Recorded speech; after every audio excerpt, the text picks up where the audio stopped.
रूस के president Vladimir Putin 2 दिवसीय भारत यात्रा पर आए हैं, जिसमें से एक मुख्य उद्देश्य है 23वां रशिया इंडिया एनुअल समिट, जिसमें भारत और रूस के बीच जो वार्षिक शिखर सम्मेलन होता है उसे संपन्न करना।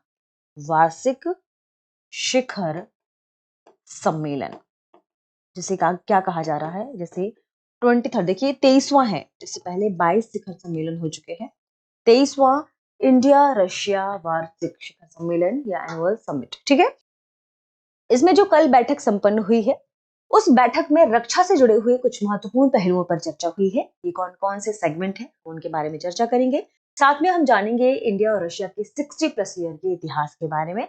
पिछले 60 से भी अधिक वर्षों में जो भारत और रूस के बीच संबंध रहे हैं वो किन चीजों को लेकर आगे बढ़े हैं, ये भी जानेंगे।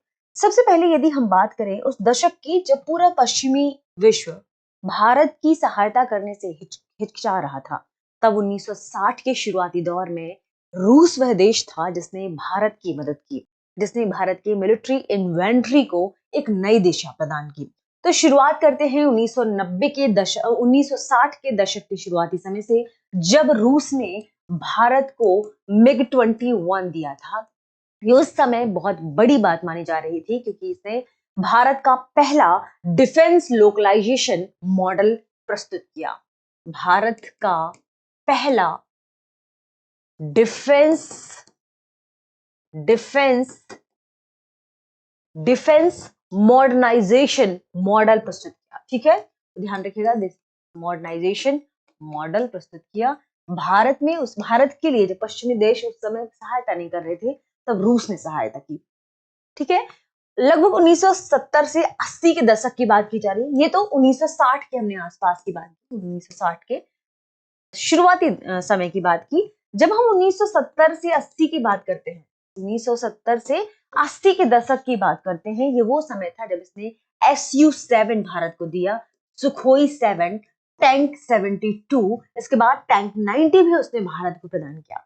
मिसाइल सिस्टम को लेकर फर्स्ट न्यूक्लियर सबमरीन जो भारत को उसने लीज पर दिया था 1987 में, फर्स्ट न्यूक्लियर सबमरीन उसने भारत को लीज पर दिया था। ये उस समय उसका सबसे बेहतरीन कदम माना जा रहा था। यानी अगर कोई देश अपना न्यूक्लियर सबमरीन किसी देश को लीज पर देता है, इसका मतलब देश पर विश्वास करता है।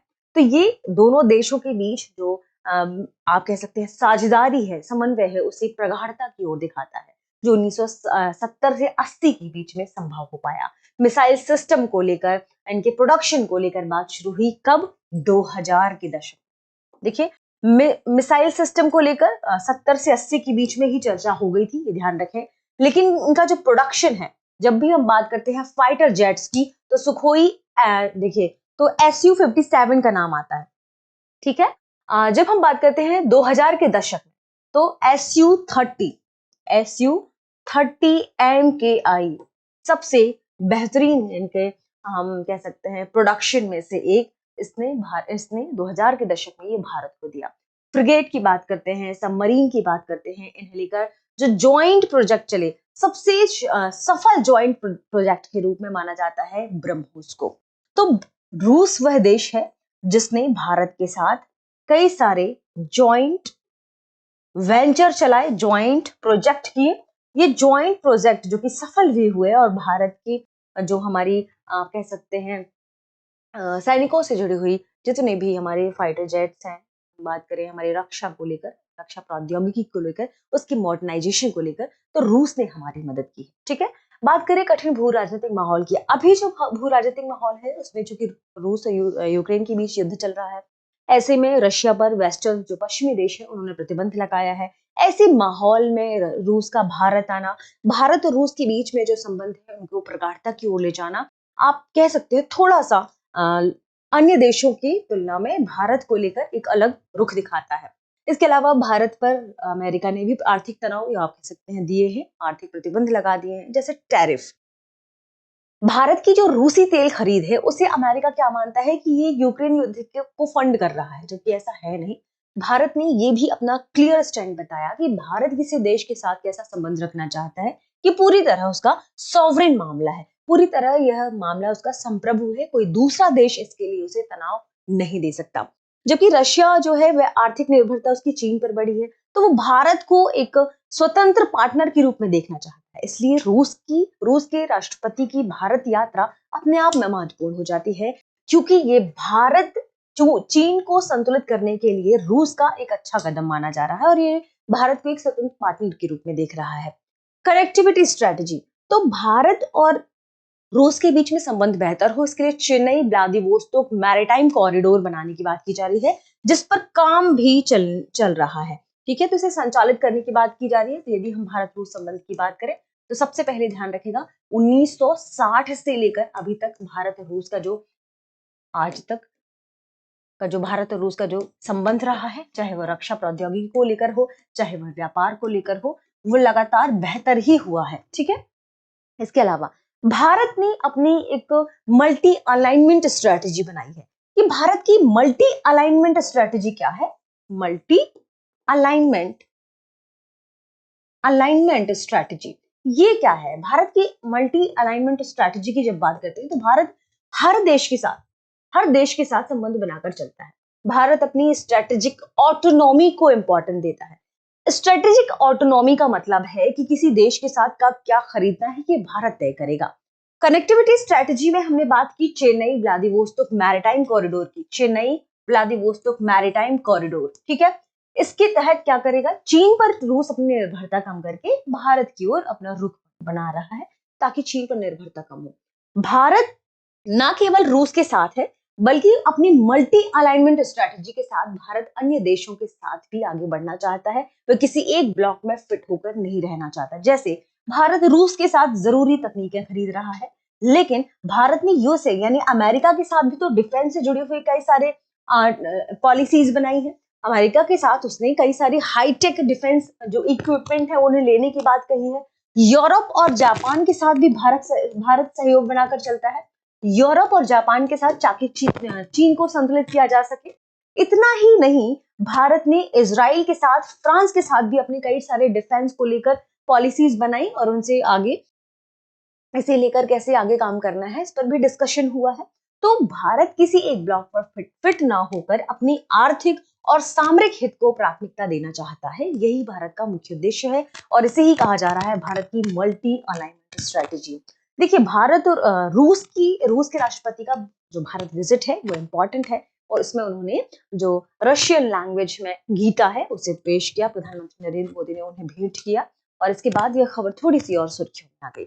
हमने बात की 60+ ईयर की हिस्ट्री के बारे में, हमने बात की दोनों देशों के बीच में जो बायलैटरल ट्रेड्स होने हैं उसे कैसे तनाव से मुक्त किया जाए, कैसे छोटे छोटे मॉड्यूलर को लेकर दोनों देशों के बीच में बातचीत हो, कैसे दोनों देशों के नेताएं आपस में मिलकर जो डिफेंस है उसमें बेहतर काम कर पाए। रातों रात तो इसे चेंज नहीं किया जा सकता क्योंकि 60 साल से लगातार रूस ने भारत की मदद की है डिफेंस को लेकर।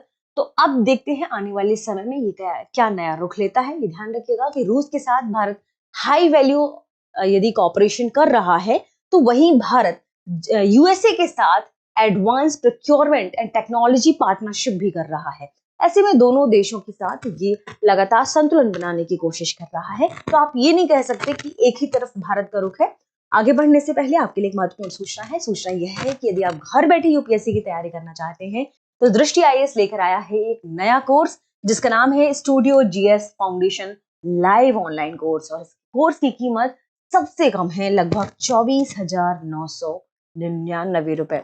यदि हम बात करें पूरे फाउंडेशन कोर्स की तो ध्यान रखें यह कवरेज आपको 14 महीने में मिल जाएगा, यानी आपको पूरा फाउंडेशन 14 माह में इस कोर्स में कवर करके मिलेगा जिसमें आपको सारी चीजें पढ़ाई जाएंगी। साथ में इस कोर्स के साथ आपको 2 वर्षों तक की करंट अफेयर की क्लासेस भी मिलेंगी और करंट अफेयर जो दृष्टि की मैगजीन है उसकी पीडीएफ भी मिलेगी 24 महीने तक।